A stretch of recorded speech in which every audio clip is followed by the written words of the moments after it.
So we need to study, but we get distracted by a TV show. We need to practice for a dance or sport, but we get distracted by video games. We need to focus on cleaning up our rooms, but we end up distracted with a book we found or a Lego set we forgot about. I'm sure all sorts of moments come to mind when you need to focus, but keep getting distracted.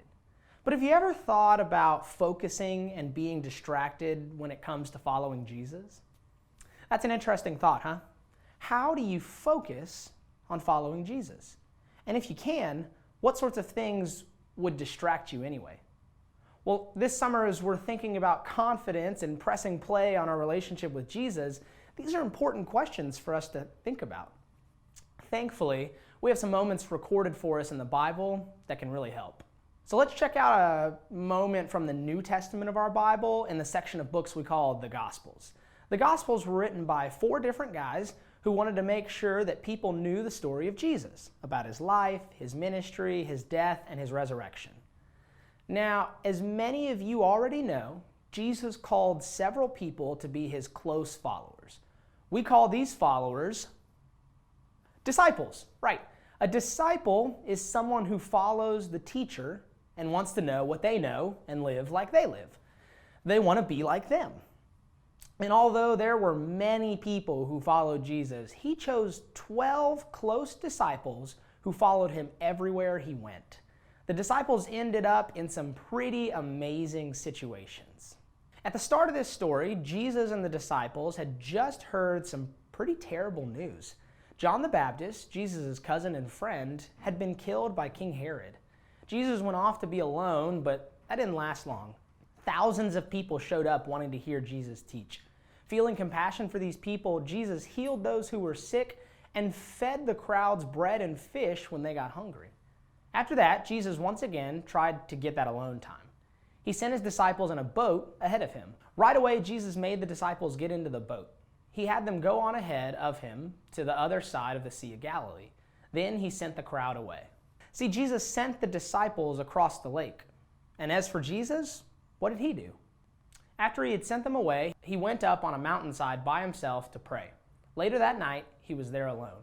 It was pretty cool to see that even Jesus needed time by himself to pray. Now, as Jesus was praying, the disciples were struggling. Out on the water, the wind and the waves were making it a very slow trip. The boat was already a long way from land. It was being pounded by the waves because the wind was blowing against it.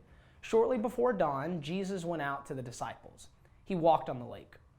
Wait, did you catch that? Jesus went out to check on the disciples, but he didn't take a boat. Nope, he walked across the lake.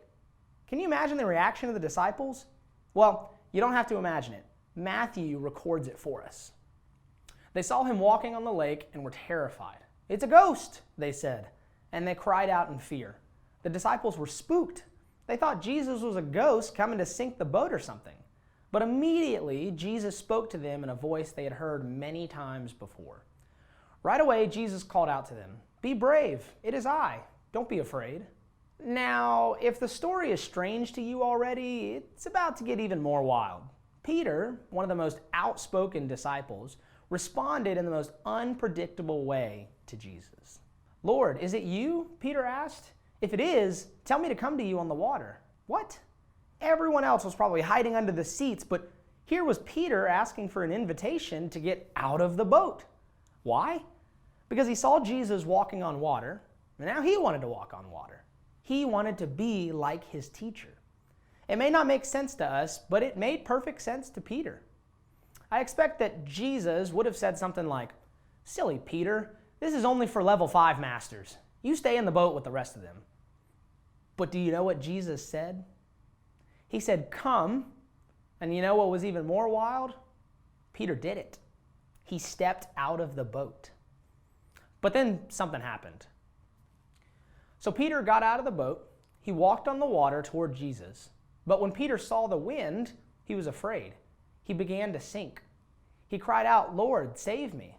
All right, let's pause on the story for a moment.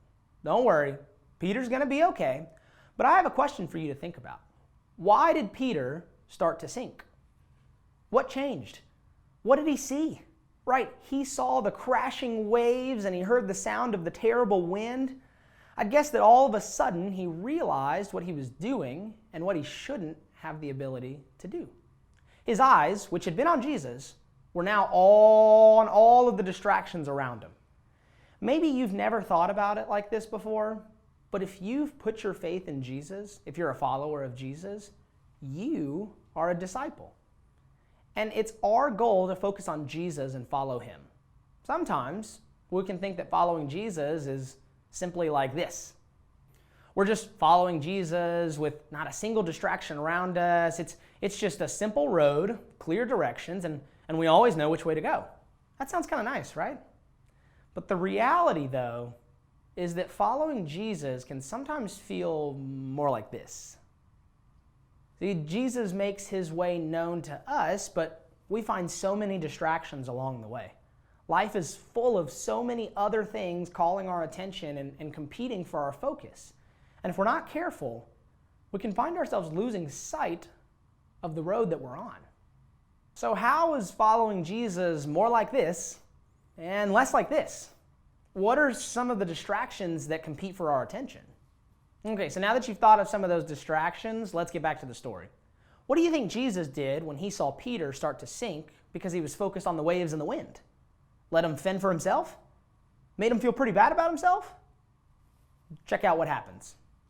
Right away, Jesus reached out his hand and caught him. Did you catch those first two words? Right away. Right away, Jesus reached out and caught Peter. He was there for him when he was overwhelmed and everything else got the best of him. And then he reminded Peter of something important. Your faith is so small, he said. Why did you doubt me? Jesus reminded Peter why he sunk in the first place. Peter lost focus on what was most important. The wind and waves seemed so powerful that they made him forget who is most powerful. What was next to him made Peter forget what was right in front of him. And sometimes we need other people to remind us of what is true. When they climbed into the boat, the wind died down. Then those in the boat worshiped Jesus. They said, "You really are the Son of God." You know what's interesting? Sometimes we hear this story and start to think negatively of Peter. We might even think that we could do better. But think about this. Peter must have been so focused on Jesus to be willing to step out of the boat in the first place. I don't think there are a lot of people watching who would have done what he did. I mean, of the 12 disciples, he was the only one that we see out there, right? He only began to struggle when he lost sight of Jesus and focused on the challenges around him. Now, none of us are probably stepping out of any boats, but we are still trying to follow Jesus.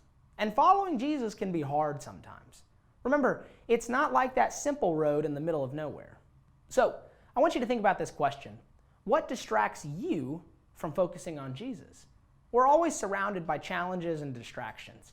Our family might have trouble getting along, or maybe someone we love gets sick, or something doesn't go the way we expected. These are all real situations that can take our focus away from Jesus. And when we focus on them, we feel like we're starting to sink. But remember, Jesus is still there, waiting with open arms, and like the disciples acknowledged when he got back in the boat, Jesus really is the Son of God.